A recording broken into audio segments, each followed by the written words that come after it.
Good evening, ladies and gentlemen, and welcome back to Racing Unleashed, where we're here for round 3 of the iRacing Championship. I'm your host, Matthew Duffin, back in the box after a brief holiday up north in Scotland. It was a very nice weekend away, but it is very nice and even nicer to be back in this commentary box and in this fantastic studio here down at Apex Racing TV.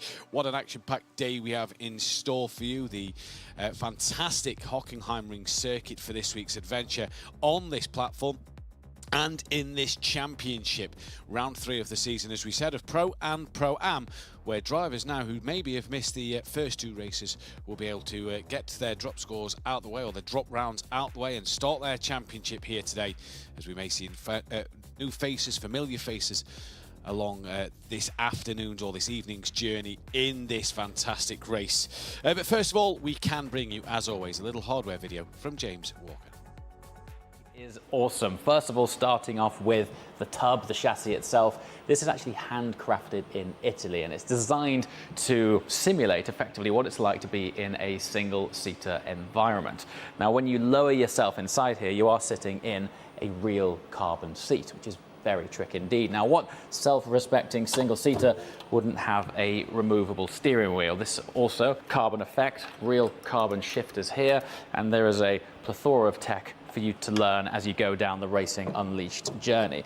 Now, down there's a really trick pedal box. Once again, this is designed to simulate what a brake servo is like on a single-seater with high downforce, really stiff, really reassuring, and you can actually adjust the pedal box itself to get your optimum feel. Now then, racing harnesses. This for me is my favorite feature. There is a retention system inside the shell itself which simulates G-force under heavy braking, and it can actually replicate up to 5 Gs of deceleration. It's super immersive, and when you try it for the first time, you can't believe how much it adds to the overall immersion of driving a single-seater.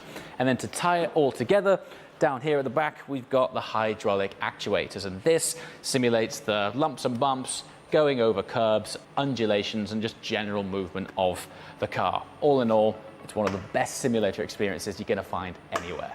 And thank you for that update there, James. Now, what we can tell you is that Racing Unleashed, the new simulators, are actually being installed as we speak. They are fitted in the Zurich Lounge, being fitted in Madrid, and are being fitted in that of Munich towards the end of September, middle of September. So the brand new simulators being installed. Hopefully we can bring you a new hardware video on what the updates are on them fantastic new simulators as they roll into the next season, of the Assetto Corsa platform, which starts now at the end of October. Bit of a delayed start due to the simulators not being installed in Munich in time, giving Munich a bit of an unfair advantage of not having the testing time or the chance of racing that first race with the others on the new updated software. So October will be the start date for that one, which is going to be a fantastic season in store. It will be absolutely cracking to see what they have to bring in these new fantastic pieces of equipment, and some new features coming as well. We're not going to dive too much into that. We are going to wait for more confirmed details to be announced on our social media platforms, but bits that you can see behind the scenes make this season look fantastic and very, very interesting. Going to be well worth the watch to see the in-house championship when we get to it. As we move back to this iRacing series, though, it is round 3 of the season. We're at the Hockenheim ring and the calendar for the rest of this year. After Nürburgring and a fantastic Road America, we go to Daytona Road Course in 2 weeks' time. In a month, we're at Monza. Then we go to Spa for round 6, Road Atlanta for round 7, Suzuka round 8, the penultimate round at the fantastic Watkins Glen, and then the final round of the season at the even better Sebring circuit. What a calendar we've got in store for you, but we're back in Germany after having a race break from the German circuits of Nürburgring. We headed to Road Atlanta, back here though for the Hockenheim ring, in which should be a fantastic race here. We saw back earlier in this year, we saw the Porsche Cup cars do the first event on the iRacing platform at the Hockenheim ring, which brought fantastic racing throughout the entire day, and it really was an interesting one to watch, both Challenger and Racer League on that event. Really good effort from all drivers and really good racing, so I'm hoping for more of the same today in these GT3 cars. We can take a look at the previous race results as well from that Road America race. I believe we're going to bring them on screen now as qualifying does get underway. It was Gabriel I've just said that name in my head, and I've now blanked it. Gabriel won the race. He got P1. Lewis Woods was P2 with Lucas Prada in that third place. The WSR esports team really had a great day that day out. I believe that was in the pro category for that one. So it was a real good race for them. The AM results so went this way. Eno Verhavenen took the win. Francisco Lopez was P2 with Ronaldo Carlos in P3. Now, I said earlier in the build-up that drivers get 2 drop rounds in this series. That will basically take place on their 2 lowest rounds, I do believe, of this championship. So if drivers have missed this first 2 rounds of the season, this is their first event of the season, that doesn't matter because that drop round will be in place already. Great race results. The pro prize money, though, in store, and the AM prize money for this season looks like this, and this is what the drivers come in at the end of the season. €875 could be in one lucky driver's back pocket if they win the Pro Series. That goes down to 125 for a top 5 finish on a free-to-enter championship. Prize money not to be sniffed at, €500 there for the AM winners, all the way down to 100 for that 5th place. So that is absolutely, you know, it's worth being involved in on a free championship here at iRacing. Free to enter. And why not get yourself involved? Why not try and take home some, excuse me, some prize money at the end of that season? The championship standings, though, after 2 rounds, make for very, very interesting reading. And it has been a case of 2 very different circuits, and we come to another circuit which is, again, in its own rights, very unique and very different from the 2 we've already been to, which makes the championship standings look a little interesting. As you can see, look, Gabriel there leads the way, 131 points, 1 point clear of Lewis Woods. Lucas, though, in P3. He's a little further back on 113. Stephen Ash is on 100, and Nicholas Laubish is on 96 in the pro standings. Very tight at the top, but like we said, them drop rounds that come into play will take effect on these championship standings as we go through this season. The AM standings as well make for interesting reading, as it is Eno who leads the way, 25 points clear of Ronaldo in that 2nd place. Aleski Partanen is on 98 with P4 Alvaro on 97 and Francisco Lopez on 95, making them 3 points separating them. Very, very tight for them top 5 places in that AM category.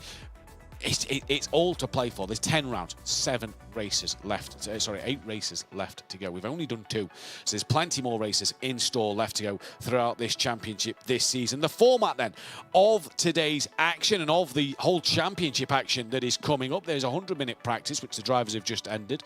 It is a 22-minute qualifying. It is 10 minutes per class, and I believe it is the AMs that are out first. I could be wrong. No, it is the pros who are out first, apologies. They get 10 minutes, then the AMs get 10 minutes, so they get the separate qualifying so that they can qualify with class, and then it is a 1-hour race with mandatory pit stop. That is the most important thing to note, the mandatory pit stop. They haven't got to change tyres, all they've got to do is just pit, add a bit of fuel, because I believe the fuel tank isn't set to 100% capacity, it's set to a little short, so we should see pit stops around the halfway mark of the race in this one. And like we said, Hockenheim Ring, what a legendary circuit. We've not seen it much on the F1 calendar and on other calendars in recent years, but we can bring you a full track guide to this fantastic circuit, and it's very unique and very different. You come through turn 1 almost like a cop's corner, a little bit tighter as you come through, and you've got plenty of runoff on that outside line. Be careful of the off tracks. You can run that curb as you want to come down and make as good a run in towards turn 2 as possible. Turn 2 leads you into a set of corners that you can get a good launch out of 2 through 3 and 4. All about the slipstream. Getting that slipstream down towards the hairpin is the most vital point, because out of 2 through 3 and 4 is where you're going to see then probably your best opportunity at an overtake in this race. You come all the way down towards turn 5, which is the kink. Nothing really that the drivers are going to notice apart from that slipstream. Turn 6, the hairpin, the dreaded hairpin. Will we see some send-its? Will we see some pile-ups? That's going to be the biggest question. Hopefully not. Hopefully more of the overtaking than the incidents. Into turn 7, you flick the car right, flat out through turn 7. And then it's a short little run out of 7 in towards 8 for that braking zone. As I have lost the pictures. Here we go, got them back now. Into 8, tightens up as you come then into 9, little left-hand kink into then the right-hander of turn 10, before again a short run down towards the straight of the entry into turn 11.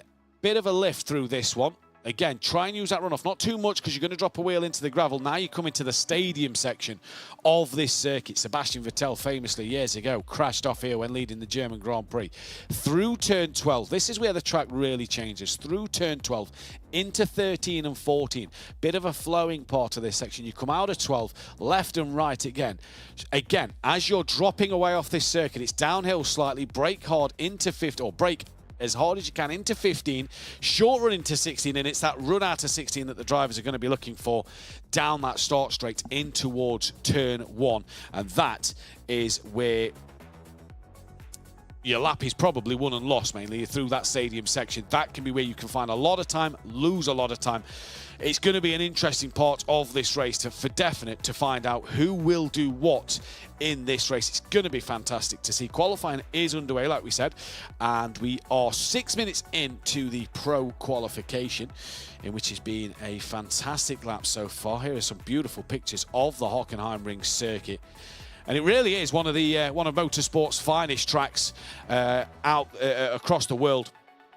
And what brings us fantastic racing, like we said, really is going to be good to watch. Francisco Lopez, currently the quickest man on circuit. It is a Lamborghini 1-2, as Eno Verhoeven is currently P2. Aleski Partanen, P3. Nathan Alulo is in P4. In the Mercedes, Aleski in the Ferrari as well. The Corvette on the grid today. Leonardo Dragotta is down in P14 in that Corvette. Then a few Porsches as well bringing up the rear.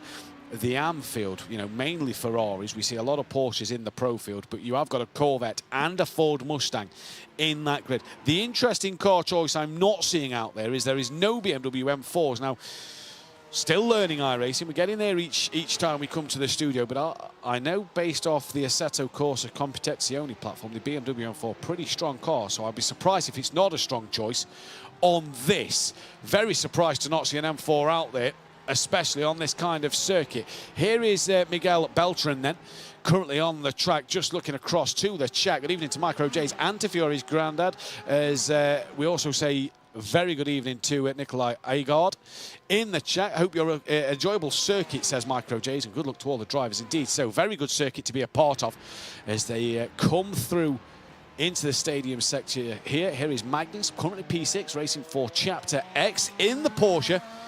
And what can Magnus do then? Currently sat 0.4 of a second off the pole at the moment. Can he up his pace that little bit and find a few tenths of a second to maybe putting himself on the front row of the grid, or a little bit closer to it, as Lopez and Verhoeven have set identical times. Lopez did it first, and for Magnus there, he does not improve. Andrew Fairley in the chat, kind of wish I was racing, but got lazy, didn't do any laps. Andrew, you've got to do the laps to be racing in this series. How many people are in the race? There is 25 pros, and just scroll down in front of my screen. In fact, no, there are a few more than that. That haven't set, oh sorry, these are the AMs that haven't set the lap time. There's about, I think what I'm going to say, there's about 57, 58 cars out there on the circuit altogether. So this is the AM category, apologies, at the moment. As Magnus braking hard into that hairpin corner, picks up his apex, now gets on the power. You just hear him patient as he came out the corner. Didn't want to light the rears up. Flat out through the right hand, and now gets it across the right hand side of the circuit on the brakes. Got to find your apex here. Bounces off the sausage curb, keeps it in the middle of the road, picks up the apex to the left hand, and now to the right. And again, this is the part of the section coming into the stadium where it gets a little tighter. You have a little lift through here. Bit of a bigger lift than I was expecting there, but using the runoff to his advantage. Now flicks it left through the stadium, first part of the stadium section, left and right. Again, try and take as much of that inside curb as you can through the left-hander. Keeps it through the middle of the road. First part of the right-hander over the sausage curb. Second part, final corner, use that runoff, try and not drop a wheel in the gravel as drivers coming to the line. Doesn't look like Francisco Lopez is going to be beaten here. And for Magnus there, he does not improve on his lap time, but drivers are able to finish their laps. And here is Aleski Partanen, who is P5 at the moment, 3/10 off of that pole. Just looking at his sector times, no green sector times here, so he's not improving at the moment, but he may have lost time through this final part of the lap. Is he going to improve as he comes to the line? No, stays down in P5. There's a few drivers still out there on the track, a few returning to the pit lane. Here is Mirko Fincato then. And I believe as well, the way for you guys at home to tell who is an AM and who is a pro driver, the AMs have the darker banner and wing mirrors on the windscreen of their car. You see at the very top there, the Racing Unleashed banner. The dark blue is for an AM driver. And David Worthrich here on a lap when he probably shouldn't be. So that might be facing a penalty at the end of this one, down in 31st place at the moment. And for the pro drivers, they have the light blue banner and wing mirror at the top of their screens. Here is Leonardo Dragotta then, currently in 14th place. The young man, wow, he looks incredibly young. Sporting a Manchester City shirt there, I'm noticing. In the Corvette, the American crosses the line, stays P14. That is his qualifying done. Good on the youngster for being on the grid. That is absolutely fantastic to see. But there you see Alessandro with that blue banner, the blue wing mirrors, matches his livery. Torchio is the surname. Thank you to my producer in my ear. So that is how you identify the cars, especially in the race when all of the drivers are on the grid together. The dark blue banner and wing mirrors is for AM, the light blue is for pro, as the pro drivers are coming through the final couple of corners to start their first flying lap of the race, of the qualifying, should I say. And this is going to be an interesting one. 10 minutes for these drivers to try their best at getting that pole position.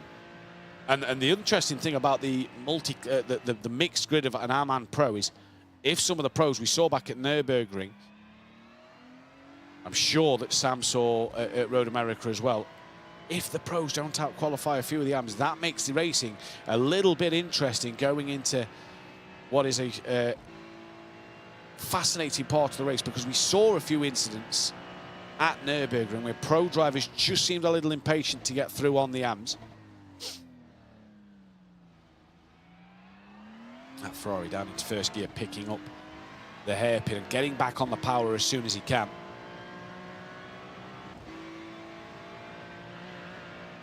Flat out through the right-hander, hard on the brakes for the left. Again, you just got to pick up apex. Try not to hit that sausage curb as much as you can, because the more you hit it, the more it's going to bounce the car, unsettle the car, and you're really just going to cost yourself a little bit of time. Into the stadium he comes. Again, you just hear him very tentative on the throttle to get this underway.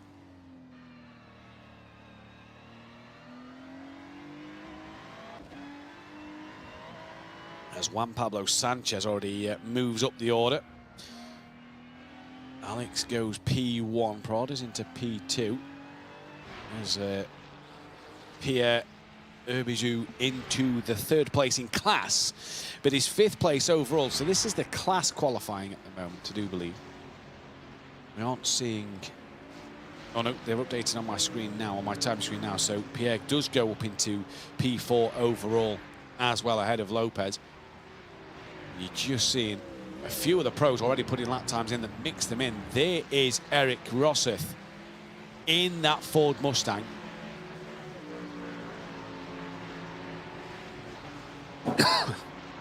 I'm a fan of the Ford. I think it's a brilliant car.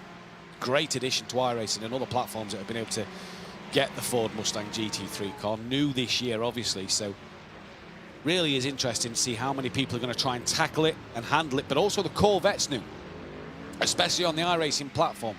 That is an interesting car to see out there on the circuit. I don't think there was any Corvettes out there when I did the Nürburgring a month ago. So it's going to be interesting to see how that handles. At the moment, Gustavo Mendes goes up on the leaderboard as well. So far, so good. Just looking at Pierre's lap time there, then a 1:38.101. Still saying he's behind. There we go. Updates once again. Puts him up to P5. Carey Kortelainen as well goes into P6 in class at the moment. This is Gabriel, the championship leader, going into this race in his Ferrari. And he's going to look to extend that championship once again by getting another race win to his name, or another podium he'd love to take, I'm sure. As Ericsson now moves up into P6, Kim Ericsson separated by 0.2 of a second to the pole here in this pro category. Gabriel goes up into P4 then. Only 0.07 of a second off the back of pole, so he's just returned to the pits. He'll probably come back out on track. Nicholas Laubisch here then, through the final corner, just close to putting a wheel onto the curb, crosses that line now. And Laubisch not seeing a time pop up on the screen yet. It's probably an outlap from him.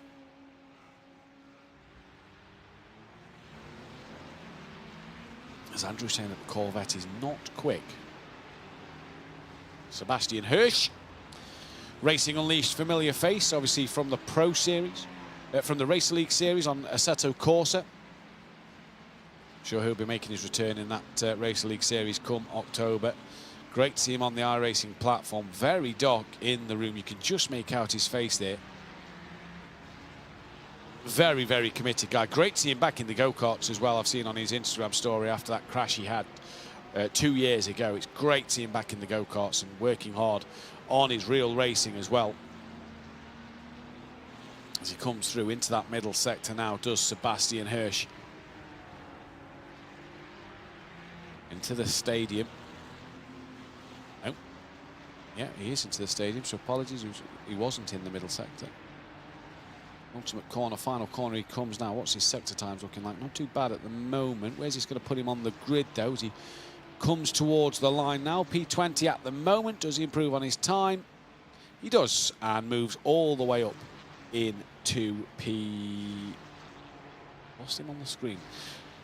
P18, that is in class as well, so a little off the pace at the moment. He's going to have to try and pick up some there. Here is your current pole sitter though, in the Lamborghini. Interesting to see as well, the AM's chosen to go more down the Porsche route, the pros chosen to go more down the Ferrari route in terms of how many there are on the grids. It just shows the difference in in what the pros who have the bigger I rating, 4,500 or more on their I rating, so a bit more experienced on the iRacing platform, and a chance for them to really, tackle that Ferrari, whereas the drivers with the lesser I rating may prefer that Porsche, a bit easier maybe to handle and to control.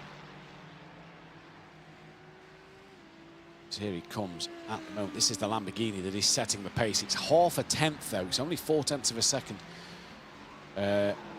ahead here. So it's not a big margin at all for him, and he could just do with finding a 1/10 or 2 just to put a bit more daylight on that timing screen to Prado in second place. Remember, one of the rules here at Racing, at least for the iRacing rating, if you are to get that podium, you need to have that webcam connected so that our broadcasters in the background here at the studio can make sure that they can see that it is you on the simulator and have that platform, webcam connected to score the points at the end of this race. Alex now comes out the final corner, and is he going to improve on his lap time? Comes towards the line. It was a green sector 3, and he does just by a couple of hundredths himself, in fact by 11,000ths of a second, get a bit of daylight. It's not going to matter. Gabriel goes pole. Lucas Prada now takes pole. So it is not going to matter at all. He needed a bit more time, as Stephen Ash is going to bring that into the pits there. That was a late call to come into the pit lane, as his time might be done. Here comes Pierre, P6 at the moment, down towards the start line. Can he find any more time in this race? In this qualifying, stays P6 for the time being. And an interesting jumbled up grid here. We've got some of the pros being out-qualified by some of the AMs as well. So this is going to make for an interesting qualifying, an interesting start to this race. Here is Ika. It's great to see as well. I love to see the cameras. I love to see the different drivers' setups and what they've got at home, what they're running. You know, Sebastian Hirsch, lights off, in the dark, fully concentrated. Mika here, lights on. Curtain shut so the sun's not coming through the window.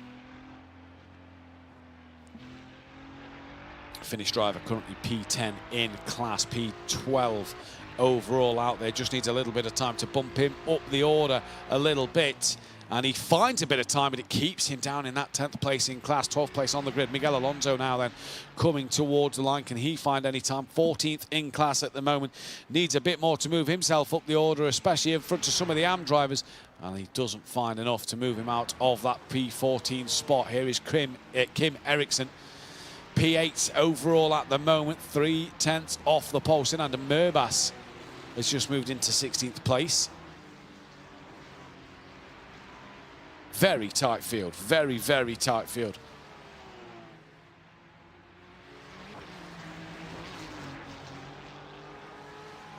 There's 22, 23 cars are separated by just over a second here as Kim Eriksson stays P8.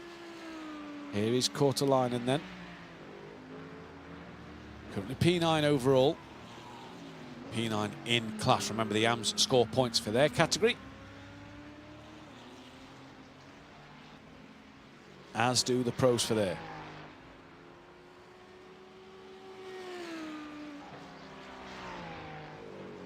So coming into the stadium section, Kari Kortelainen here then on his final lap. What's he need? He just needs a couple of hundredths here, moving up to P8. 10th and a half could put him up into P5. So this being a good lap for Kortelainen could be an opportunity to move up that grid order a good amount here. He comes to the line now as qualifying ends, and he stays in that P9 position. So that is your qualifying over. And if the two pole sitters, fantastic for them. Nicholas Laubisch was the one who took pole at the end, according to my timing screens here. There he is, Nicholas Laubisch from Lucas Prada, P2. Row 2 is Gabriel and Alex. Stephen Ash from Pierre. Row 3. Row 4 is Gustavo Mendes from Kim Eriksson. Kari Kortelainen P9 with Francisco Lopez, your pole sitter in the AM category. Eno from Mika rounding out 11th and 12th. 13th place, Eric Rosseth from Samir Arshad in P14. Ronaldo Carlos, 15th place from Aleski Parton in P16. Nathan Alol in P17 with Alessandro in P18. Alvaro is 19th place with Juan Carlos in 20th place. Miguel Alonso is 21st from Juan Pablo Sanchez. That is then Magnus in P23 with Sinander Murbas rounding out 24th place. 25th for Marcus Valverde. Jan Duffner P26. V.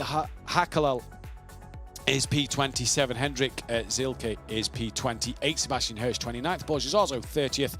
Casper Tunstedt in 31st with Matteo Carbonari in 32nd. Igor Piaz in 33rd, Miguel Beltran 34th, Leonardo Dragotta P35 with Antonio in P36, David Barker from Petri with Jan Sorini, Martin Kovacs, Adrian from George Camilo 42nd, Mirko Fincotta in 43rd.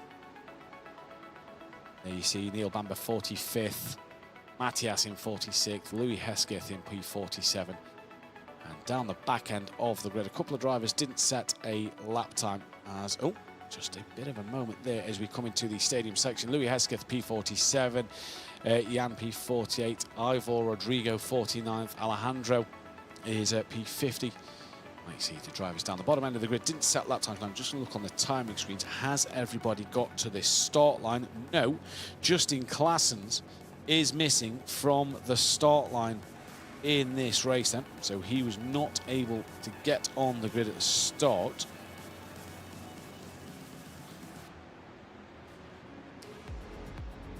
As we get ready to go here in this race, we come into the final couple of corners, and for the first time today, and for the only time today I suppose, there's not a second chance for a race win here. It's going to be an interesting one to see if we can get this underway.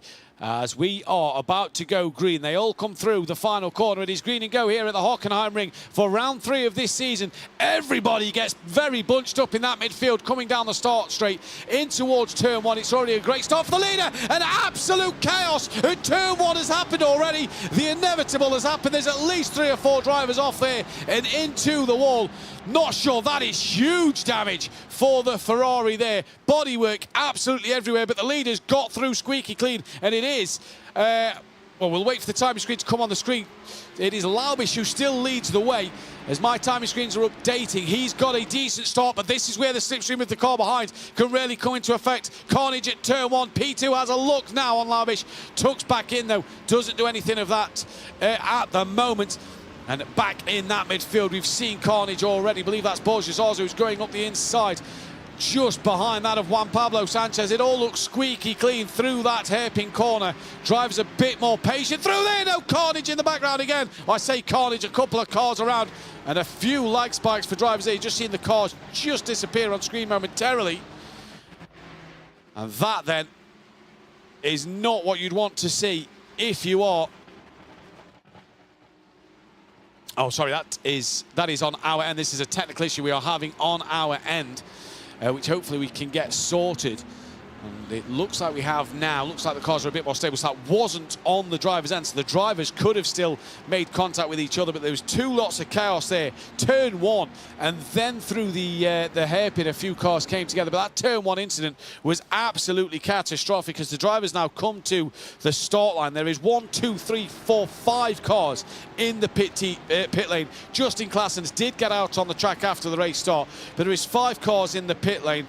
1 car has gone red on my screen, so I'm not sure if he has left the lobby or what. In fact, let's add another one because there's another driver driving into the pit lane. Here is one Carlos De Silva coming down in towards turn 1, 19th in the class at the moment.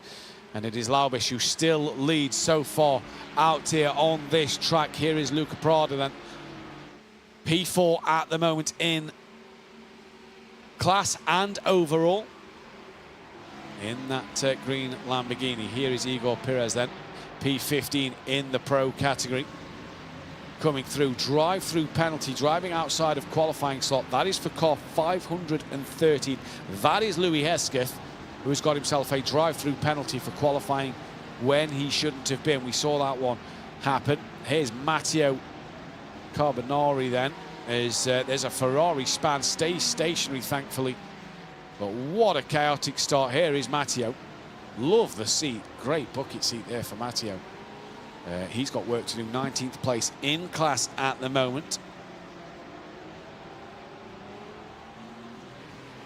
A lot of drivers made it into that pit lane at the first lap. And 1, 2, 3, 4, 5 still in the pit lane. Horrible, horrible start to this race. Drive-through contact for car number 210. That is for contact at the start. And I assume that is who caused the chaos at turn 1. And the 210 car is who's a Carlos De Silva with that drive-through penalty. There is a BMW out there as well. So that is Nico Mossa, who didn't qualify. He is the BMW now out on circuit. For Matteo up into P17 as he comes across the start line, now up into P16. Okay, Sinan de Merbas P10, what can he do from here? He's going to be trying to use that slipstream of the Ferrari in front. This black and pink colours on that car coming into the hairpin. Sinan really closes in on the Ferrari in front. Look at this, 3 or 4 wide here. There's a slow car on the inside. No, you don't want to see that. And for Hakala there, just making contact with the car in front, carried too much speed. There's even more drama now in the background. That is Marcelo Caserta with the front bumper of his car ripped off. That is going to be causing some huge problems for him. That'll be a pit stop for him in this race. dramas here at the Hockenheim ring. Not sure what else to say, really, but absolute dramas. Timing screen now has fixed itself. There you can see that Nicholas Laubisch has now pulled a bit of a gap away, and Verhoeven leads in that AM category. But what a chaotic start to this race. It's been absolutely action-packed already. Still 3 drivers in the pits, and I believe we're going to get Caserta in as well. Sebastian Hirsch, one of them drivers in the pits. And Justin Claessen's not saying that he's out there on the circuit, so we obviously didn't get him for the start of this race. Here's Jan Duffner then in P5 in the AM category at the moment. And your leader in AM is running P8 overall, so he's having a great race. Here's Borges Arzo, P8 in class at the moment. Again, Borges Arzo, a regular in the Challenger League on Racing Unleashed. He's right behind the Lamborghini of that of Lopez in front. That Lamborghini just looks like it's stretching its legs over the Porsche. Better straight line speed as Borges Arzo turns into the hairpin corner now. And we can have some replays of the start. And hang on to your hats, because there is a lot to get through. This is going to be interesting to see what happened here down in that midfield. It's a great start from Laubisch. He just took off, was absolutely brilliant. There is the chaos in the background.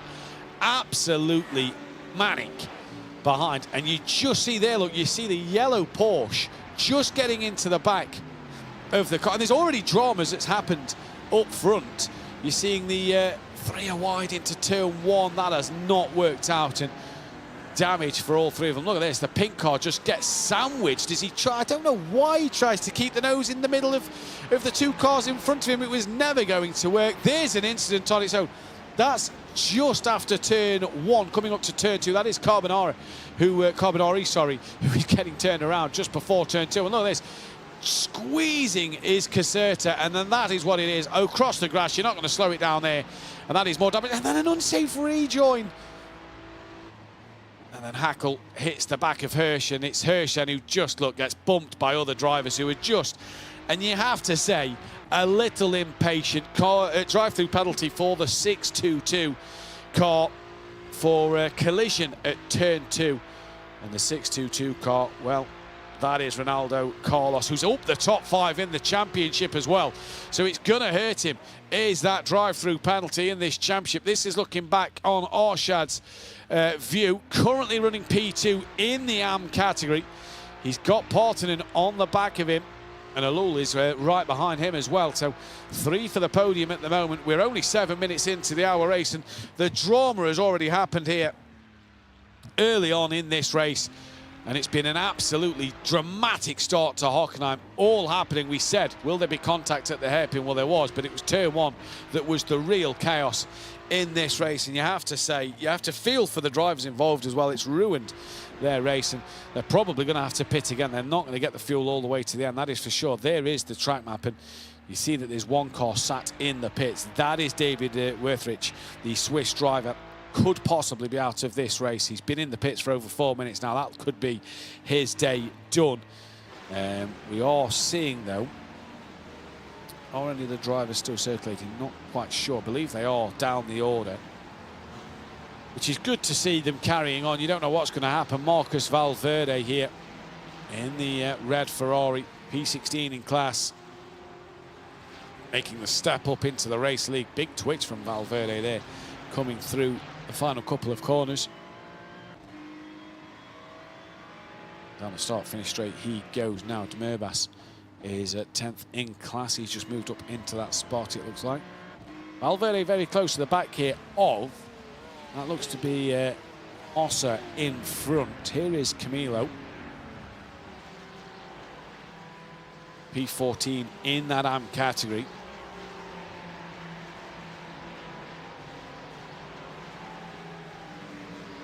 George Camilo, and the Brazilian driver. He's up 6 places from the start. Decent start for him in the Ferrari, trying to gain on the back end of the car in front. That is Bamber, who is just ahead of him. You see that BMW M4 just behind of Mossa, Nico Mossa there, with Marcus Valverde putting it under pressure. Here's David Baker then, 13th in the Pro category, coming under pressure from the car behind, and that is Magnus Bjerkeke.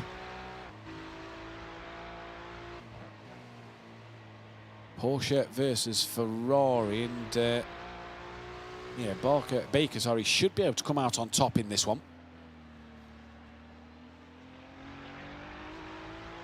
But a jumbled up grid in qualifying led to mayhem on the opening couple of laps in this race. 10 minutes in, 50 to go, and absolutely chaos at the start. Valverde's got up the inside of Massa here. Massa's trying to go around the outside as the Swiss driver.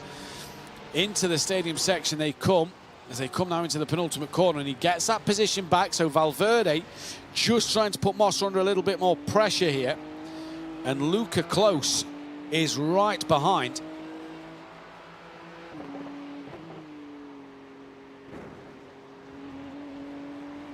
Wide, you see him bounce off, yeah, the grimace on the face there. You just see that he hit the sausage curb there. It put him a little wide, and Nico will know that that was a mistake on his part as he comes into turn 2. And this is a real crucial section where the Ferrari can use that slipstream off of the BMW in front.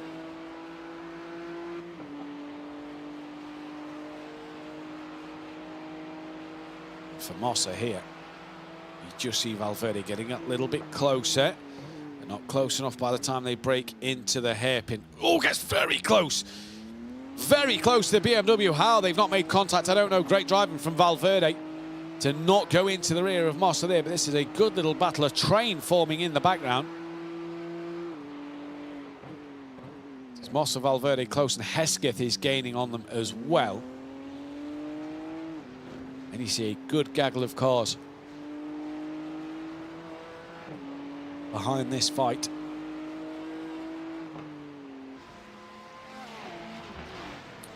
There is Ivan Rodrigo then. Currently P18 in the AM class. He's on the back of Håkon Lindmo, just in front. But again, he's trying to stay in front of Alejandro Aiza.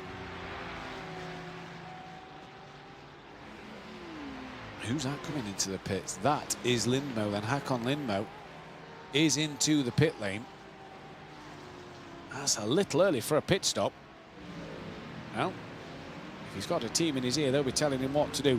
Arshad here has to go wide at the hairpin. Up the inside goes Parton, and then so that is a change for second place in the AM category.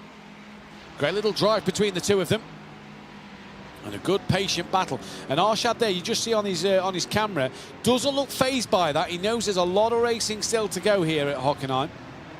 So doesn't look overly phased by the fact he's just lost P2. He's got a good gap to Alul behind him. Little slide through the right-hander. Yeah, Samir Arshad will still be wanting to now just follow Partonen, try and stick with him. Follow his lines, maybe find out where he's weaker. Francisco Lopez then in that bright yellow Lamborghini. On the back of Sanchez, just in front, Juan Pablo Sanchez. Oh, he's got it all wrong through the stadium, right in front of Borja Zarzo. Manages to not make contact with Borja Zarzo. What reactions that was from the Spaniard, who just took to the grass.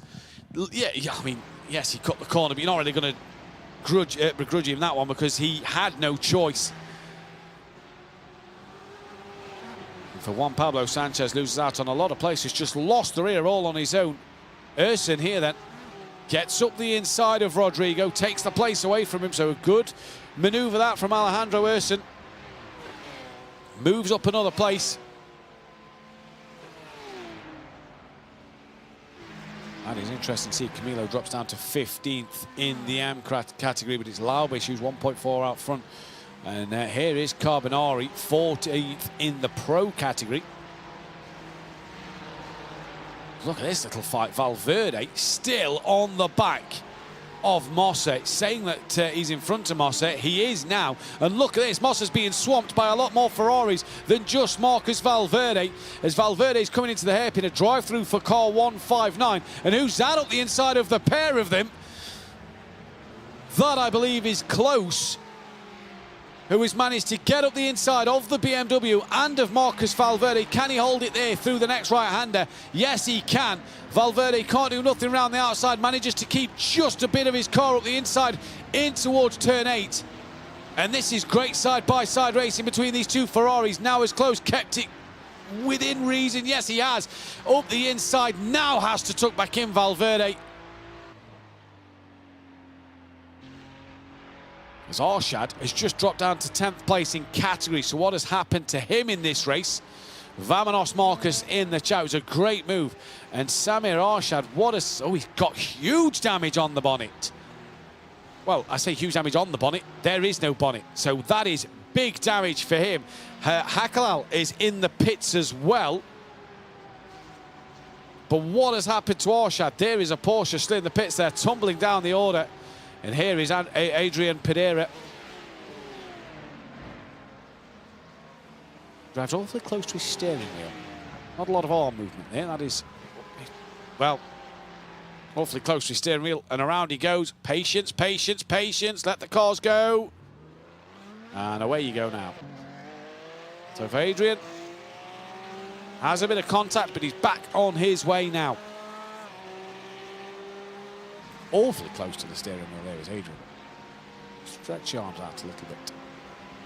Right, George Camillo in the red, yellow and white Ferrari, looking up the inside of the Porsche of Hesketh, in towards the hairpin, up the inside. Doesn't get a great exit. The Porsche's pretty much looks like the Porsche's missing the front end of that. He's missing the front bumper, if I'm correct. Yeah, I believe he is. Yeah, he is. And that is hurting him. You just see there, he's got lack of aero on the front through the right-hander. He's still managing to stick it up the inside, so he's racing hard. Is a Hesketh. And well, hangs on to that place. Great driving from the Porsche driver. Losing some front-end performances, Louis Hesketh there, but manages to hold on to that position.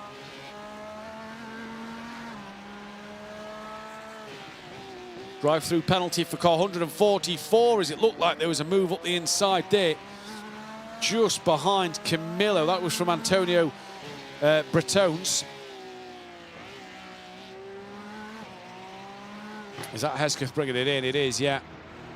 So he's coming into the pits now, 15th place in class. Carbonari's in the pits as well from 15th in the pro class.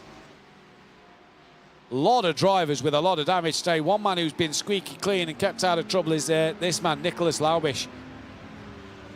Really good drive, starting to open the gap up a little bit more now.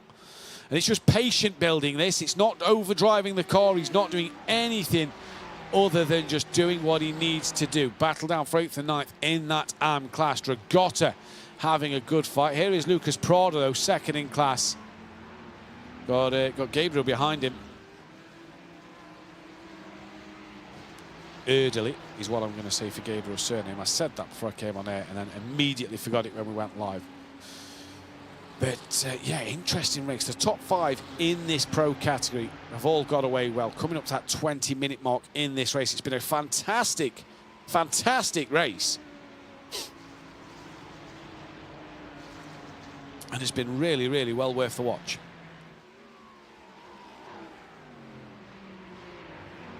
As here is Stephen Ash. P5 overall and in category for the pros. Driving for WSR Esports Butt Kicker. His team name. Doing rather well is the team actually today, because in that pro category they've got a driver second, a driver third and a driver fifth. So the team will be able to have a good night. Obviously no team points in this championship. This is just the teams that they are a part of. Antonio Bretones here. P16 in the AM category, down the order a little bit. But on the back of Carbonari, just in front of him.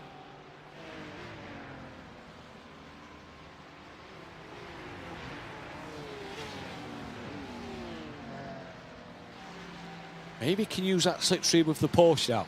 Down this long straight, I say straight, with the curve obviously, but it's flat out. Using that slipstream, set yourself up there. But he did give a cheeky flash of the lights there.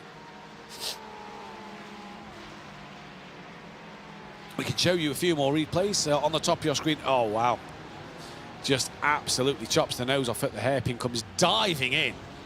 He's 4 or 5 car lengths back, and the Porsche just dives up the inside. Oh, and that's what happened to Arshad, all on his own, and how... Jan Duffner was the man who collected in there and could do nothing about it. He goes bouncing into the wall, and wow. This is Marcus Valverde then, who's had a moment all on his own after doing the hard work, and oh yeah, off it goes to the left in the wall. Bit of damage towards that Ferrari. So Marcus Valverde did well to get past Massa, puts it in the wall himself. Loses a lot of time in this race. We're on board with Caserta at the moment. And Valverde still in the pits, Jan Duffner still in the pits. They've both been in the pits for over 4 and 5 minutes now. I don't know if they are coming back out. I'd like to say they're coming back out on track. You never know what's going to happen. Here is Alvaro looking to defend as up the inside. That is a great move from Lopez.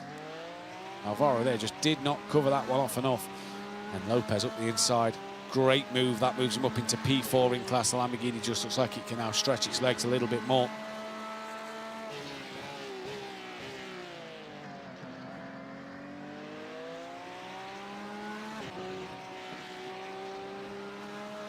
We hope the drivers come back out and start circulating again, but that is a long old pit time for a few of them. Big damage for a lot of drivers.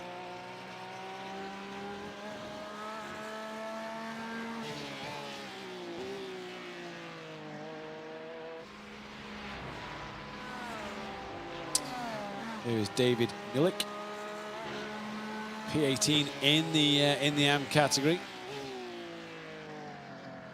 In his Porsche, gaining on the back of Massa in the BMW in front. Drive-through penalty for car 530. A lot of drive-throughs being dished out today. Race control very, very busy at the moment. Now, does that BMW have a rear bumper? I don't think he does. This is car 530. It's Alejandro Isen then. He has got himself a drive-through penalty, and he's straight in to do it. He is not messing around. In and out, get it done. 22 minutes gone in this race.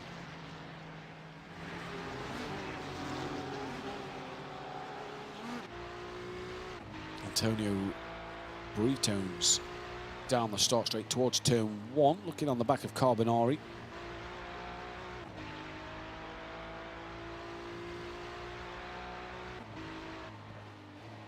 Just braking now in towards turn 2. This is where he's going to be able to use his Ferrari to stretch his, the Ferrari to stretch his legs on the Porsche in front. Just maybe use that slipstream to get on the back of him and try and catch him up just a little bit. You see that Porsche's got a great exit out of the turns 2, 3 and 4.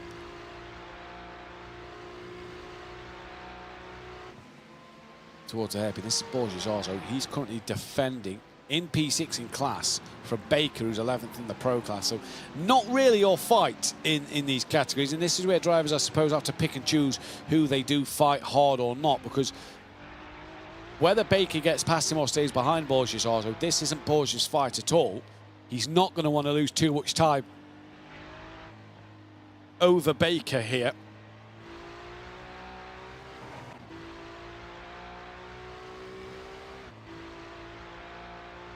Porsche gets a decent exit out of the corners. Borges also managing to pull away a little bit, probably around a little wider than he'd have liked there. Laubish out front because he extended his gap to 3 seconds, so he's really on the money at the moment, is Nicholas Laubish. Lapping well, a good half a second, 0.3 of a second quicker than the rest of the pack, so he's lapping, you know, not miles quicker, but he's just doing his thing and controlling his pace, and that is the bonus of what Laubish can bring to the table. Very close there for the Lamborghini of Alex.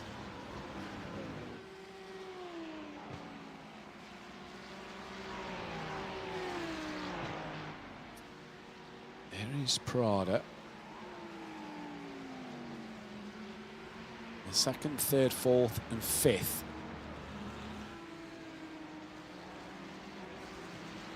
All there. sixth, not a million miles off the back as well. He's only a couple of seconds off the back of P5, so interesting to see if he's able to gain up. Here's Nico Mosser then, looking up the inside of one of the Porsches. Yeah, I don't think that BMW's running with a rear bumper. That's a call round. That is Antonio Breton's end. He's round after trying to chase down the car in front earlier on. He's lost the rear all on his own, and that's just as simple as getting on the power too early. And that look is Eason after his drive-through penalty, trying to come back through the pack here, squeezing that BMW on the curb. And the BMW probably losing some rear performance with that bumper missing. But Eason then gets through. He's up another place. He's up 10 places, moves up to 17th in class.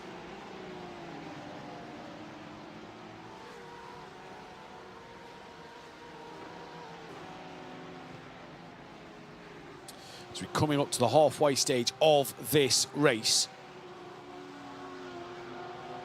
It's been a good time for Nicholas Laubish. 3.3 now the gap.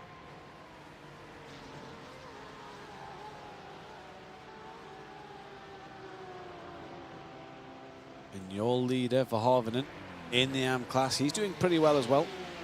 Well clear of Partonen in P2, so he's having a great time at the moment. He's at least 5 seconds clear. Doing really well. Here is Luca Close, P11 in the M category. And we just start to calm down a little bit now. Just check and see if Duffman and Valverde still in the pits, where they back out on the circuit.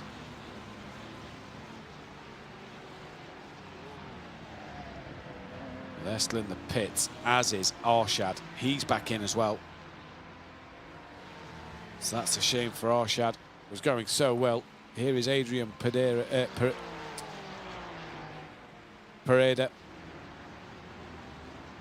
P12 in the AM class. Ivan Rodrigo, P13, just behind him. Just in front of them, they've got Close.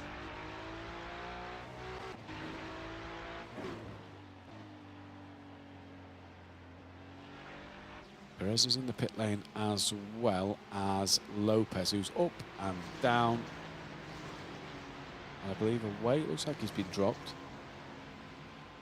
It's Close going through. Another driver on pit exit. That is Lopez, who's coming out the pit lane. It was Perez who came into the pit lane. So is this for then their mandatory pit stop? It's around about the right time for it.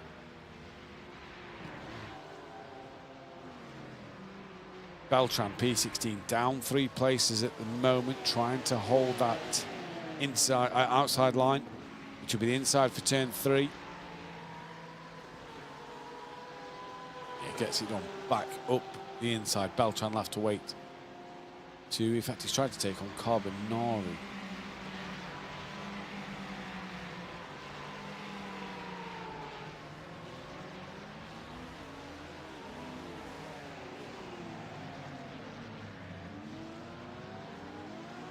Gabriel comes into the pits. He's dropping down to P6 at the moment, now down to 7th. Now that's interesting to see him in the pits. He's gone for that undercut, clearly pulling the strategy earlier, trying to make up as much time as he can. He's probably going to come out in a good bit of traffic though, so that's not what he wants. There is Alexei Partonen. P2 in the AM class at the moment. Gabriel's pit stop is done. Out the pits he comes. 19.3 seconds he was in the pit lane for. So not a bad stop.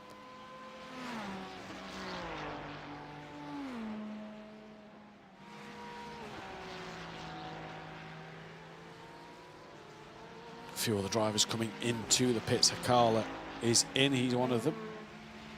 Saw another name there just in the pit lane as it went off screen. Rodrigo is also in. Carbonari is in. So a few drivers now starting to make that mandatory mid-race pit stop.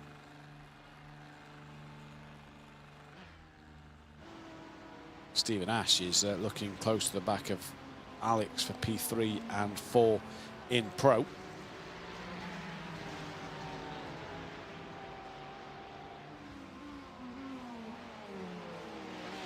It's Nicholas Laubish who leads the way out front. as we approach that halfway stage of the race.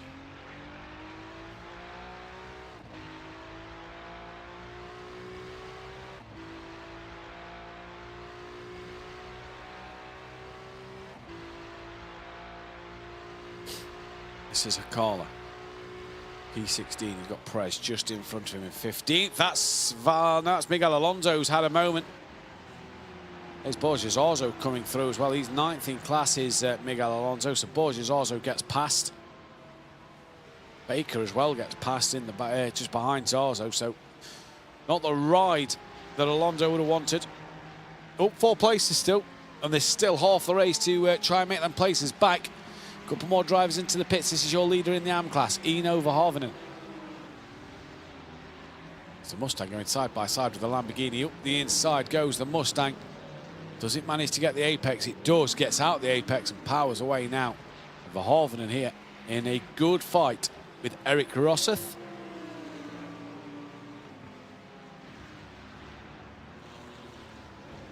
But Rosseth has just got past more cars into the pits. This is George Camillo. It's going to be interesting to see which drivers have had to pit twice here, because obviously the fuel is just not going to allow them. Hendrik Zilke is pitted twice. Torchio has pitted twice. Tunstad has pitted twice. So has Mika, Bahamaki, Kari Kortelainen. David Verthwich has pitted twice as well. Dufner, Valverde and Arshad all still in the pits. I think they're done. George Camillo is out the pits. The interesting one for me still was that of Gabriel. 19.3 his pit stop. Lucas Prada's in, who's around Gabriel Erdalai before the pit stops. Where is Gabriel going to feed out to this then? This, I reckon, is going to be an interesting stop. If Gabriel can get close, which he's coming down the start line now, this could make it very, very interesting. Out comes Prada. There is Gabriel in the background, but Prada's up to speed as well now. And Gabriel can get as close as he likes. It's not going to matter.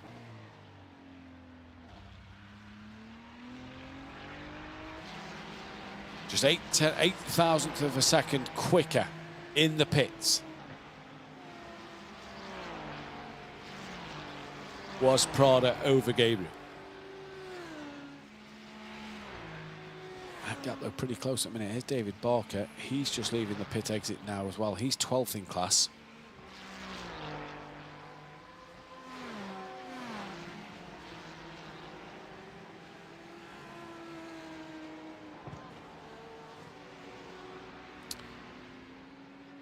Nicholas Laubish, what can you say about this? It's been an absolute dominating performance for Nicholas Laubish here. He's been absolutely on it, got away at the start, did exactly what he needed to at the start of this race, and has just got away. Action here coming up towards the hairpin. Side-by-side action coming in. The move done nice and clean. Couple of Porsches. As Ash now comes into the pit lane, as does Partonen, P2 in that AM class. There's Magnus Scherkeke, black Porsche, behind the two in front, Mullick and Beltran. Been a great race since it's calmed down. Lot of action happening here. Stephen Ash is out the pits. Gabriel Erdalai has gone through. So good pit stop there. In fact, what was Stephen Ash's pit stop? It was a bit quicker than Gabriel's as well. So just a little behind maybe before the pit stop. So Gabriel able to pump in some better lap times. Borges Arzo's on pit exit now. Down in P7. But comes back up to P6 due to passing Bamber in that pit lane as he exits it then.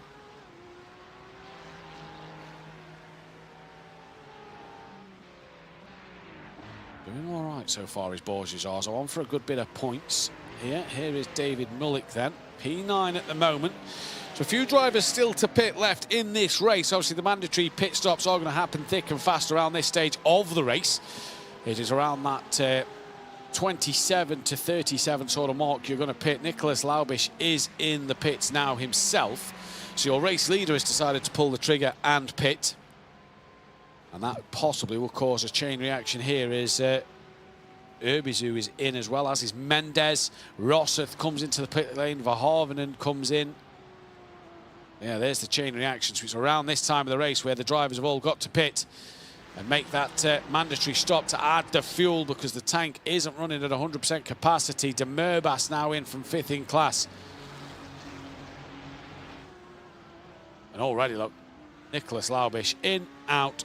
Thank you for servicing the car. 18.3 seconds, nearly a whole second quicker than Gabriel in the pits. But this has promoted Gabriel. That earlier pit stop has promoted Gabriel up into 2nd place. So a great strategy call from the man from the United Kingdom. That is fantastic for him. Eno Verhoeven, he also comes out the pits. He keeps his lead. What was his pit stop over Partonen? Again, near enough a second quicker in the pit stops, and that is fantastic for Partonen and for Verhoeven.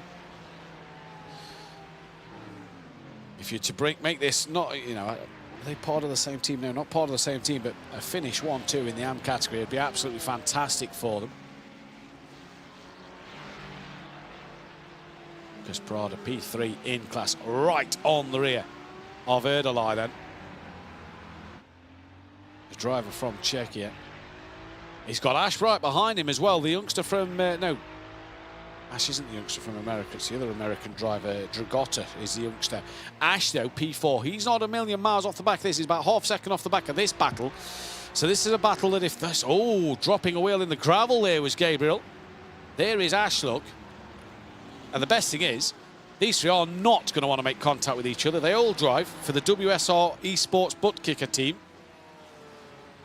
So they've probably raced with each other plenty of times. They're now going to want to take it on to the main stage here at Racing Unleashed and show what they can do. Gabriel as well is doing all right in the championship, so that's going to be one to keep an eye on with him and see what he can do.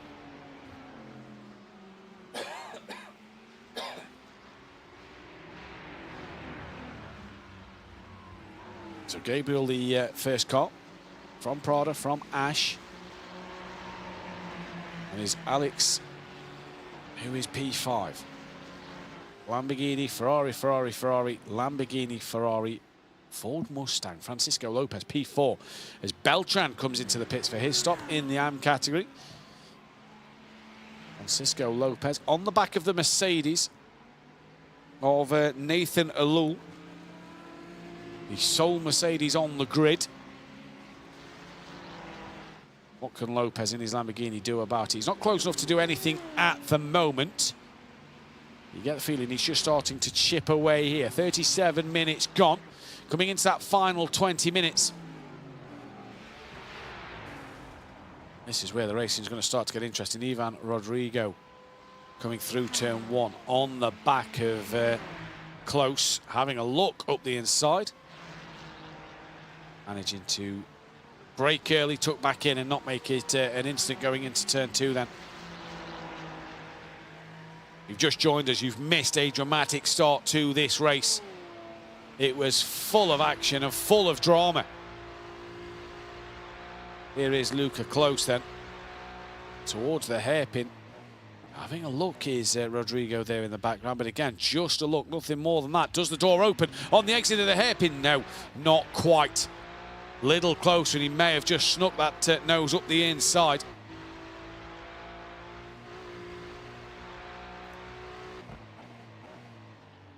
Now he's going to have a look. No, thinks better of it again.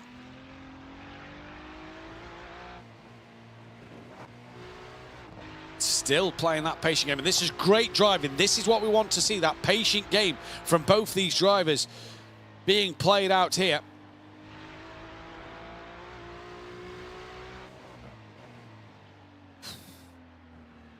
Rodrigo getting perilously close to the back of the car.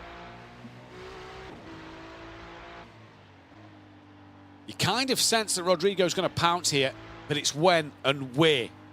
Because where he's been able to have a look at the moment, he's not been close enough.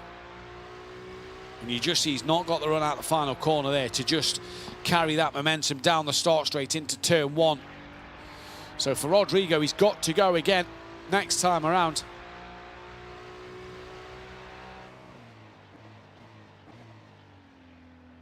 This is probably a chance, so use that slipstream. Follow him down this next part of the circuit towards the hairpin. Get as close as you possibly can. Just stick in that slipstream. How close is he going to get? Let's see.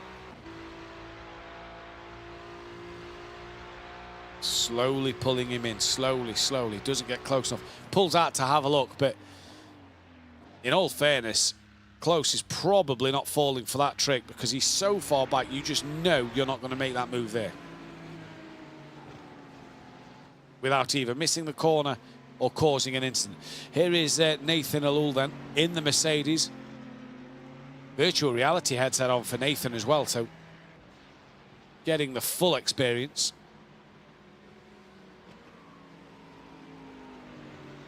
Through turn 1 in his Mercedes AMG GT3 car.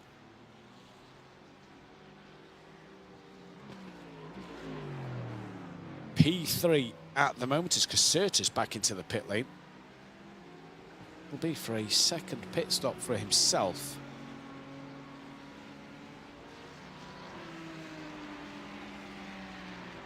Laubish now, though, the gap is 6.9.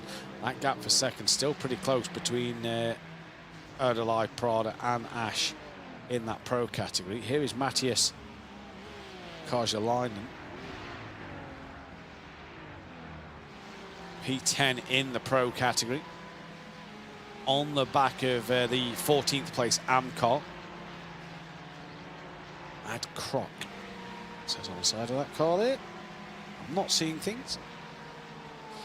Liking the pink though. Having a look inside at the hairpin. Up he goes on the brakes, hits the apex, maybe just runs a little deep on the exit, and look at that. That's going to allow Lindmo to come back up the inside. He's there somewhere. There he is. And is this now what Karjalainen will need up the inside? It's turn 8.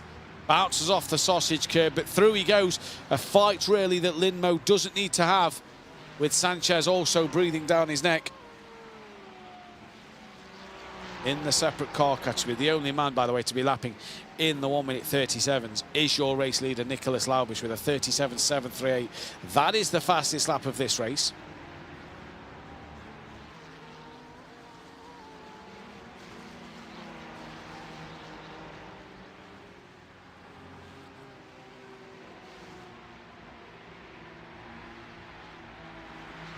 On Pablo Sanchez then, through he comes. On the back of Lindmo, just in front for a possibly 14th place in the AM category.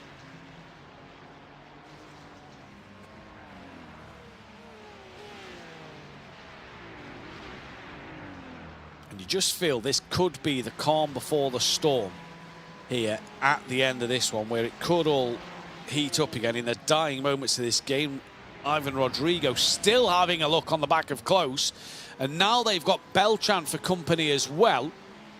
So 2 Ferraris and a Porsche here in the AM category.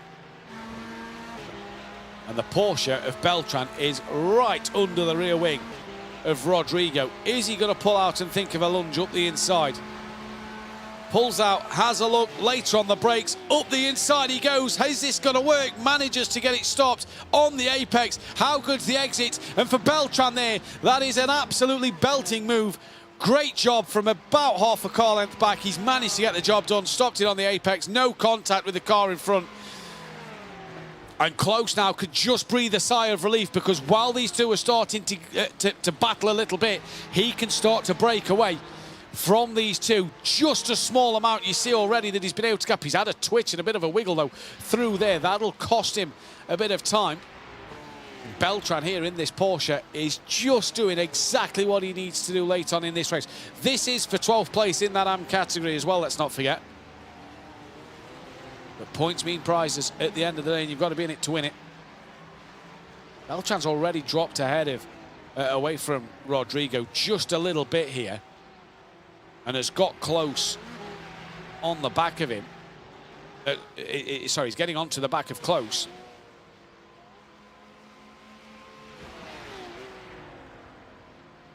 About 15.5 minutes left of this race. This has been a fantastic, action-packed night's worth of racing. And Beltran here, I tell you what, he's got good pace in that Porsche. He's allowed Close to just get away momentarily. And has also, sorry, he's dropped Rodrigo momentarily, but has gained on Close massively. Sanchez has got past Lindmo for 14th and 15th in the Pro class. Here comes Beltran again. He's under the rear wing now of Close. Close already goes defensive into the hairpin corner. Beltran to the outside. Is he going to try and get the switch back here? Not able to, because Close gets it parked on the apex. This could bring Rodrigo back into play. It doesn't at the moment. Great driving, though, from these three. Very respectful. And really, really good racing between the three of them.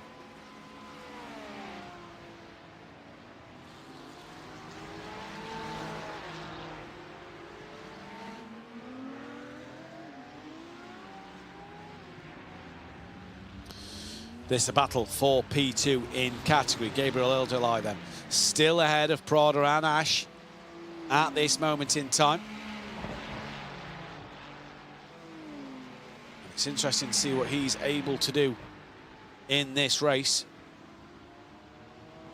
They don't seem to be attacking each other much, and well, why would you? You're all a part of the same esports team, so why would you attack each other too much? This is Pierre Herbizou then, down in P6 for Delatraz Automotive, on the back of Alex, just in front. Braking hard down, a couple of gears into the stadium section they go again. 46.5 minutes gone, and you can just feel the atmosphere starting to get tense, because all these battles that are raging on, you get the feeling these drivers are going to start to fight for these positions harder as this race goes on and on.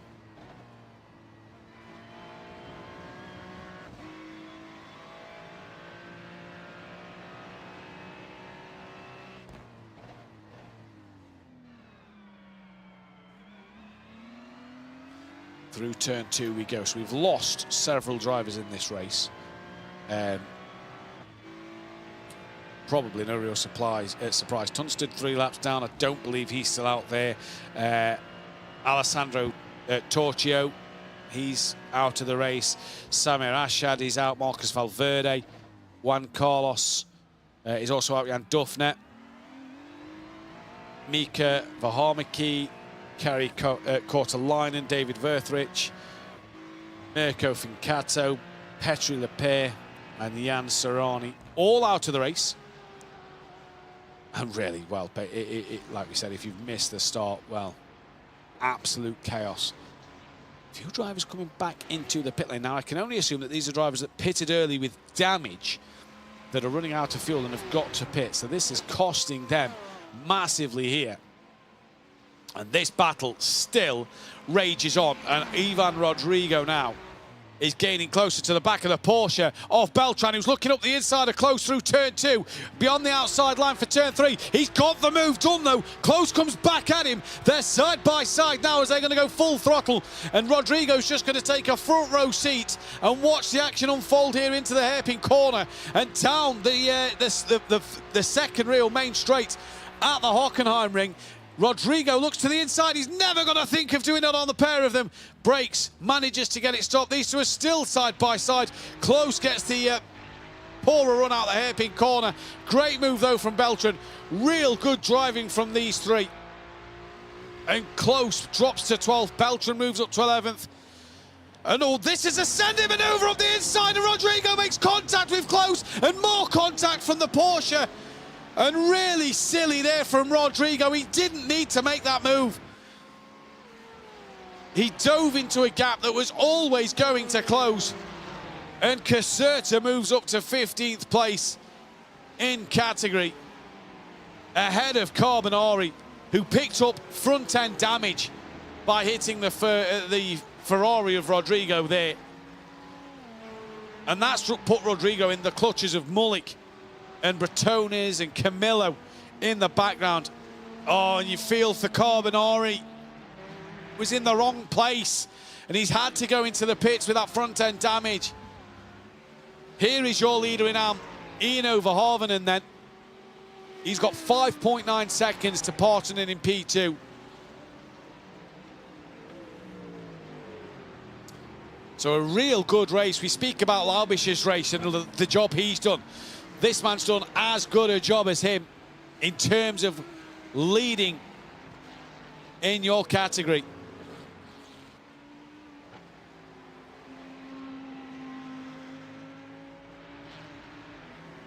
Dear, oh dear. And we've seen a lot of that today. We've seen a lot of that kind of driving today. Careless and reckless and silly at times. Didn't need to make that move, but he did. Either way, we move on. We move on. The stewards will look at that one. What a shame. Alvaro here then. Currently in P5. In that yellow and orange Porsche. Lovely colour scheme, that. Just on the back of Sinan de Merbas, but that's obviously not who he's racing. If you look at who he is racing, he's a further 4 seconds up the road. That is Nathan Alulu, who lost out to Francisco Lopez. There is Nathan in his Mercedes. Virtual reality. Tried it once, never again. Glasses steam up. Can't really see when they steam up. But fair play to Nathan for doing the hour-long race here. On the virtual reality headset, that is absolutely brilliant to see. Lulu, P4 in class, just behind Lopez. Lopez is on the back of, I presume, a back marker there, because he's not close enough to Partonen. Lopez had a good drive as well. He's up, he's down 2 places, but got in the wars a little bit, so he's had a good comeback drive.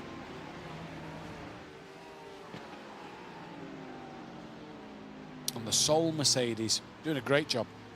Doing a great job at the moment.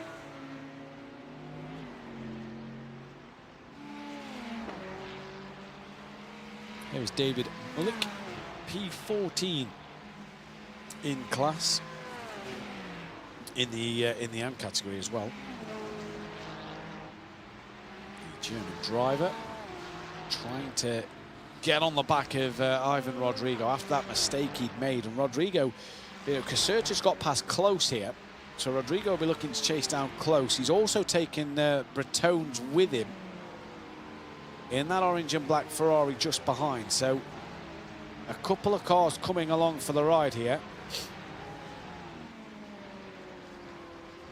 As we've got what? We've got just over 7 minutes left in this race. Juan Pablo Sanchez is in the pits from 14th place in class. Oh, it no longer says he's in the pits, so I'm not sure what happened there. Here is Matteo Carbonari on the back of the only BMW M4. 17th in class, it's Mossa who is just in front of him. He's 20th in the AM class.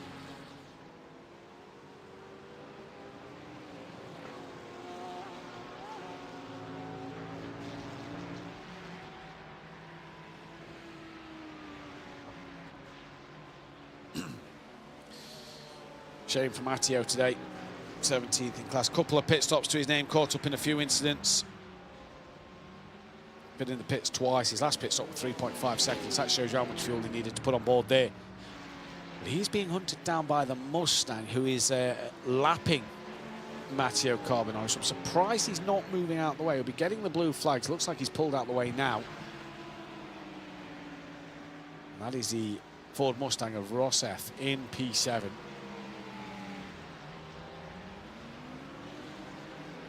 Now Carbonari through troubles. He's getting a flash of the lights from the Ferrari behind him, and he moves straight out his way.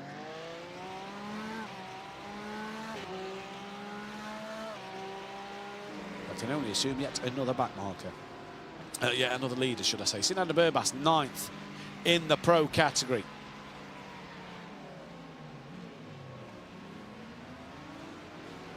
Good race for Sinan. Wearing his Racing Unleashed t-shirt there, you see. The biggest question is, if you've been watching Race Unleashed and the Assetto Corsa streams, has he got his gardening gloves on? That's the gloves he wears in the simulators in the Racing Lounge in Munich. Does he wear them at home?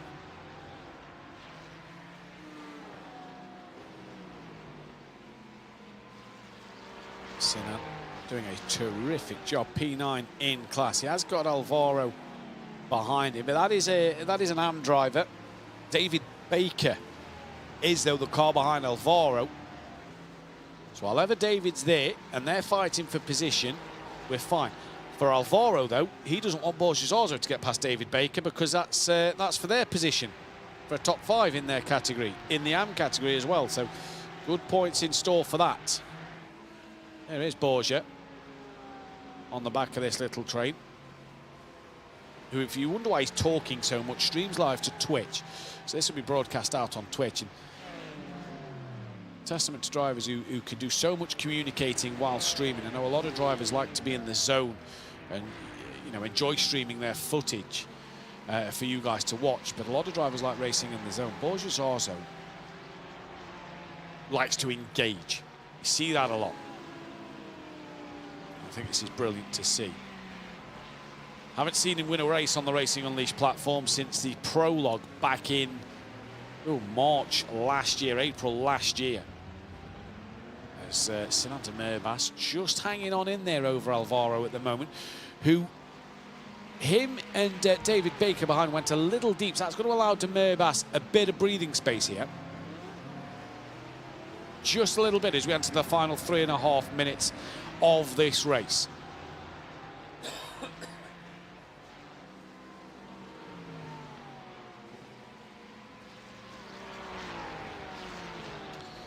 Sinan de Mirbas versus David Baker, who's 2 cars back. That is for 9th and 10th in class. And you've got the yellow Porsche and the blue Porsche of Alvaro and Borja Zorzo. That is for 5th and 6th in the AM category.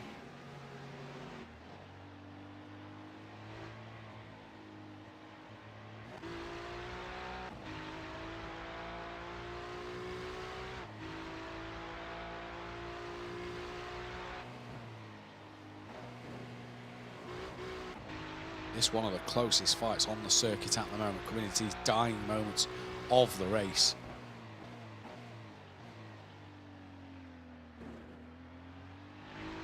It's been a great day of action. Plenty of drama, plenty of overtakes, so plenty of great racing and great battles. Looking forward to the next one already in 2 weeks' time. Pre-qualifying will be going out in a week on Monday, so make sure you get ready for the pre-qualifying. Your chance to get onto the grid, whether you be AM or Pro. To be a Pro, you've got to have an I rating over 4,500. AM is less than 4,500. Simple as that. Free sign. Just go to apexracingleague.com. You'll be able to find the sign-ups there for Racing Unleashed entry. Free entry fee. Get a prize money at the end of the season if you finish inside the top 5 in the championship. So worth getting involved in, worth having a little dabble if you fancy just coming along and trying your hand at something. That is Gustavo Mendes off the circuit at the stadium section. Doesn't look to have any damage on the car. Doesn't look like there was another car involved. And is about 10 seconds up the road from Sinan de Mirbas, so I don't think has lost anything. What he has lost is he was a 2.5 seconds behind Eric Rosseth in the Ford Mustang for P7, so he has lost that chance of a top 7 as Mendes, which is a shame for him. But that is racing. Race leader Laubish. Where is he on the circuit? Because he'll be coming round shortly. In fact, he's coming round, yeah, he's at middle sector. So he's coming round momentarily to start the final lap of this race in what has been a dominant display. Likes to flag. Fantastic drive from this man. I can't even call it cautious. It's just been calm. Cool, calm and collected from the German driver Nicolas Laubish. Brilliant, brilliant drive, to be fair, as well.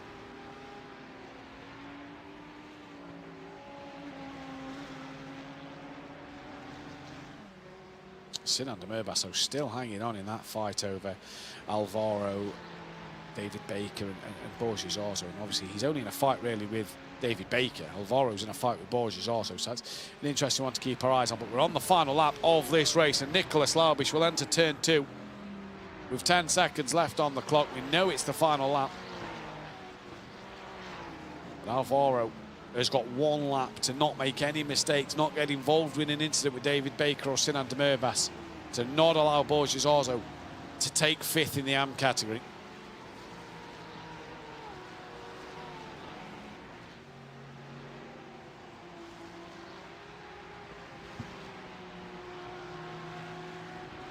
They all start their final lap now.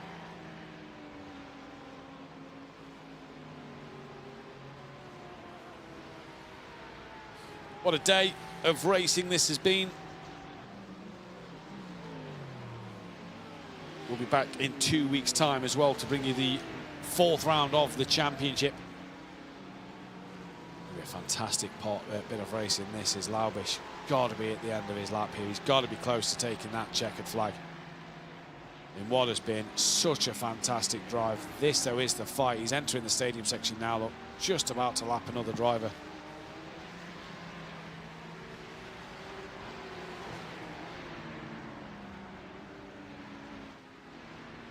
Comes into the final corner now. Nicolas Laubisch is going to be the round 3 winner. Great drive from the young German. Lights to flag, fantastic victory for him. Really well done. It's going to be Gabriel to take home P2 in the pro category, and Lucas Prada to take home P3. We then turn now to the AM category, and it is Eno Verhoeven who is going to win the AM category in this 3rd round. Great drive. Alexi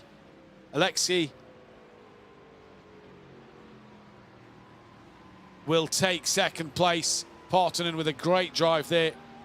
And P3 is going to go the way of Francisco Lopez.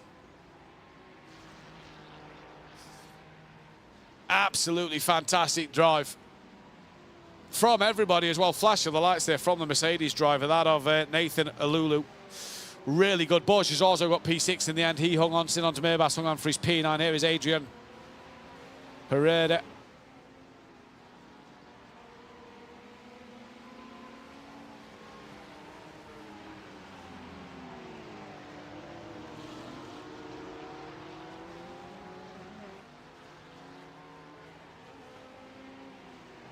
Beltran here for 11th place. Can he maybe get ahead of Pedera just at his final corner? Pedera's going to need to make a big mistake now. It's not going to happen, though. They're going to come to line for 10th and 11th in class. Sanchez just in front of them for P14. Caserta P15. A great fight here between 13th and 12th. Mullick and Close. Mullick just not going to be able to get him. 13th place for him, 12th place for Close. And that was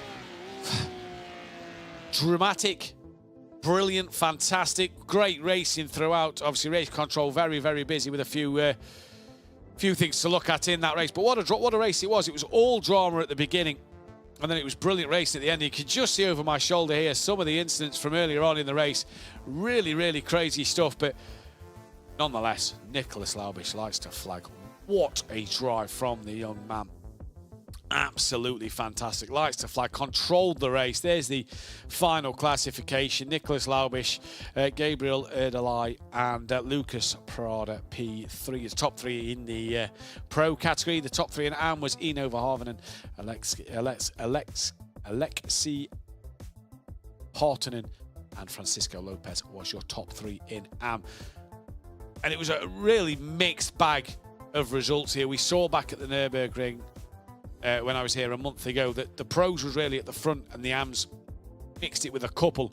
Here tonight we just saw what happened. You see at the bottom end of the field there, look, you know, from Alessandro Torchio down, 21 laps down. Arshad in there, Valverde, Duffner.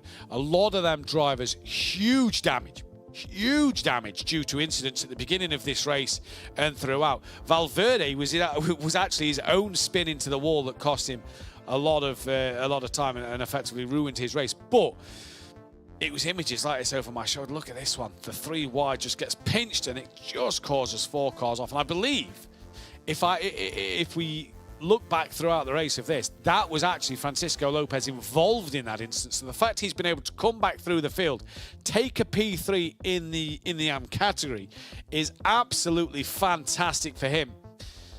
Just absolute dramas. We can though speak with a few drivers here. We have got Arno in the commentary box with us, and Arno, P1 in the AM category, a pretty easy race for yourself, but the start was a bit dramatic. Yeah, the start was a bit crazy, but it helped me quite a lot because I saw that the driver from behind was coming aggressively, so I just let him go, and I got a bit lucky because he took out Francisco, so I didn't really have to race anybody, so it was just about managing after that. And you was racing sort of in that group with the pro drivers, which meant that, like you say, you could control your race and not race too hard with them and lose time over second place and lose championship points. Yeah, I took it very easy with the pros. I didn't even have to fight with anybody, I don't think. So I was just trying to save fuel and manage the pace, and I let a pro driver pass at one point and just went to the toe and saved more fuel. Saved more fuel. Did you enjoy the Hockenheim ring today? Yeah, I liked the track very much. The race was maybe a bit boring because I didn't have to completely push like in the last race, but yeah, I enjoyed it. Well, thank you for joining us in the commentary box. Congratulations on the AM win today. We'll hope to see you in round 4. Thank you, and thanks to my parents and my team and everybody who was watching. Indeed, congratulations, I know. They're on the AM race win. And we can speak with Alexei now, who was P2 in the AM category today. And Alexei, I suppose a similar question. Great to be on the podium, but a very, very dramatic start from where you started. Yeah, it was a lot of was happening, and I just communicated with my team that there's a wreck and whole first lap. You managed to get into a position, though, where you was racing against the pro drivers, which meant you could not really have to push too hard and ruin your race against drivers that was not really in your battle. Yeah, it was. I just drove my own race almost the entire duration, so I looked all the time at the relative to see where Eino is, but there was no chance, and my pace was enough to secure the P2, so I'm happy with the pace and result. Yeah, happy with the pace and the result. And it's good for the championship points as well, isn't it? With now 7 rounds left in this championship, it really does you the world of good having a second place points. Yeah, for sure. After the last round, it was kind of disappointing for me, but now good bounce back, so it is good to move forward. Indeed. Well, Alexei, enjoy the P2. Congratulations on that one. We'll see you next time. Yes, thank you. P2 there in the AM category. And we can now speak with Francisco Lopez as well, who, if I'm correct, had a bit of dramas at turn 1 at the opening lap of the race and has done really well to come back to get P3. You are correct, sir. I was taken out by the same person that I was taken out by in the first race. I am very disappointed with the racers around me, but well, it was fun to do the comeback, a bit with anger, but it was nice. Pulled off some really good moves to get through the field, to get onto the podium. Really good drive from yourself, like you say, a little bit in anger, but really good, clean, and brilliant overtakes. Yeah, I think I didn't. I don't know if you saw the overtake to Nathan in the broadcast. Did you see it? Don't think so. Oh, that was the best one. You have to see it. Yeah, I was having fun with it. I was a bit angry too at a lot of pack markers that, for example, when I had already made my pit stop, they hadn't made theirs, but they defended like lions against me, even in the lap of their pit stop. And that costed me a lot of time and some damage in the car, which made the last stint very difficult for me. But, well, it is what it is. I wasn't going to win anyways after what happened in turn 1. Not going to win, but you've got to be happy with the way you've came out with a podium in this race. Yeah, very, very happy. Damage limitation, as they call it, right? Yeah, indeed. I also did my last race today with the G29, which has been a nightmare for me because as the race goes by, the grip increases, but the G29 doesn't tell me the grip is increasing. I only see that visually I can go faster into the corners, that the racing line is darker, but the wheel doesn't tell me. So it's a nightmare to evolve with the track. Yeah. Next race, after like 11 years in racing, I will have a direct drive steering wheel. So new Fran is going for the championship. Well, we cannot wait to see what happens in round 4 in 2 weeks' time. Francisco, we'll let you go, but congratulations today, and look forward to seeing you with the direct drive in a couple of weeks' time. Thank you a lot, mate. See you. Very well done. See you later. Very well done. And I believe we can speak with a couple of the pro drivers, especially the overall race winner, Nicholas Laubisch, and P1 today. Nicholas, the drama happened behind you. You just controlled what you was doing, didn't you? Yeah, I just had a really good race. Like my qualifying was also pretty good, and then after I saw that I was 1 second in front of P2, I was just going for it and trying to break the draft so that I might have a chance to like drop them. And in the end, yeah, everything works pretty fine. Just looking at the timing screens, lap after lap after lap, it was a couple of tenths. It wasn't big margins that you was pulling away, but it was a couple of tenths each and every lap. And that was enough for you to just control your pace and manage your race. Yeah, exactly. I just saved some tires, saved some fuel, and just concentrated on not doing any mistakes because I knew with the pace I have, I could win this race just when I don't screw up. So yeah, I just drove the whole hour pretty safely, I would say. But in the end, I'm pretty surprised that I won by such a margin. P1 in qualifying, P1 in the race, and fastest lap. Clean sweep for yourself. That must feel good going into round 4 in 2 weeks' time. Yeah, that really feels good. Like the first couple of races didn't really go well for me, but now having this finish now, that really feels good, and now gives me motivation again. Nicholas, we'll let you go. Congratulations on the race win. Enjoy it. Thank you. I believe we can speak now with Gabriel for P2. Gabriel, P2 in this race. Great strategy to put you in second place, but just didn't have enough to catch Nicholas today. Oh yeah, Nicholas was in the really fast car today, so he deserves the win. He was rapid, so yeah, we couldn't quite catch up to him, but we tried our best, and yeah, good race for him. Not tried your best. Tried your best, but at the end of the day, it was points in that championship that matters. Yeah, consistency is key. I'm going for the championship, so any points on the board is good points. So, second is first loser, but it's also quite a lot of points. So I'm very happy still. So very happy, and it looked like at the end of the race, you was having a bit of fun with a few teammates in your esports team at the end there. It looked like you was having a good little battle with them.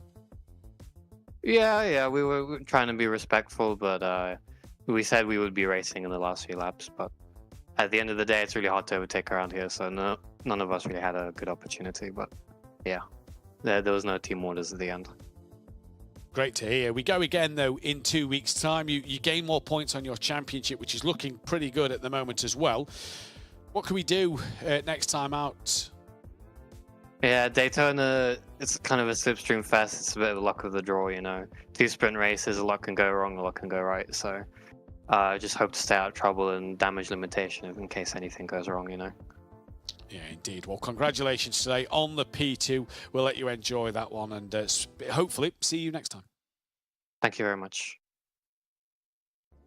So that was Gabriel there. We can speak now with Lucas Prada, who finished P3 out there, and it was a good race for Lucas as well. Again, the strategy through the pit stops managed to get you up a couple of places, Lucas, and that was what you managed to achieve. Yeah, it was a decent race. Definitely couldn't keep up with Nicholas at the first few laps. I tried, but definitely didn't have the same pace. So kind of took it easy then, and yeah, then made a little mistake on my outlap, which meant that Gabe got in front of me, and after that it was pretty much cruising till the end, making sure I don't make any more mistakes, and yeah, picking up P3 is I think a decent result. Now, Gabriel's just said that there was no team orders, free to fight. Was you enjoying the fact that he was having a little battle with two of your teammates? Yeah, I said we would wait for a bit because we also had quite a few incidents. But yeah, we said we were free to race in the end, and unfortunately I didn't have much tires left to really try anything on Gabe. And also, as I said, I was making sure I wasn't gonna do any mistakes and keep the third position. So yeah, it was a fun in the end, but yeah, we didn't have the pace we should have had. We go into Daytona in 2 weeks' time. Obviously, the pre-qualification will open up in a week. If you're on that grid, do you look forward to Daytona, and what do you think you'll be able to achieve around there? Definitely hoping for a better race. I think we will be better on pace compared to Hockenheim, so should be a good race. One of my favorite tracks. So yeah, hoping for a good result, and yeah, we'll see what happens. See what happens, indeed. Lucas, congratulations on the P3 today. We'll let you enjoy that one, and hopefully see you in 2 weeks' time. I guess, yeah. And is your interviews of the top 6 drivers, the top 3 from each category of Pro and Am, in what has been a fantastic Hockenheim race here for round 3 of the Racing Unleashed GT3 iRacing series. Round 4 is right around the corner in 2 weeks' time. The pre-qualifying will open in 1 week tomorrow. If you want to take part in that pre-qualifying, you have to sign up on apexracingleague.com. And go there, do all the sign-ups, go through the Discord and make sure you're all involved in that. Set your pre-qualifying time, which is just 1 hot lap. And if you're inside the top 30 in either the Pro or the Am category, you will probably be on that grid for Daytona. Again, it is an I rating of 4,500 or greater for Pro. It is an I rating of 4,500 or less for Am. Meaning that if you are on that grid, you've got a chance of winning some prize money at the end of the season. There is 2 drop rounds, so don't worry, you've not missed too much at the moment, but round 4 is going to be an exciting one. Daytona Road Course, famous for that slipstream on the oval part of the circuit. We cannot wait to get going in 2 weeks' time. But for now, that's all we have time for. We'll see you next time. Goodbye.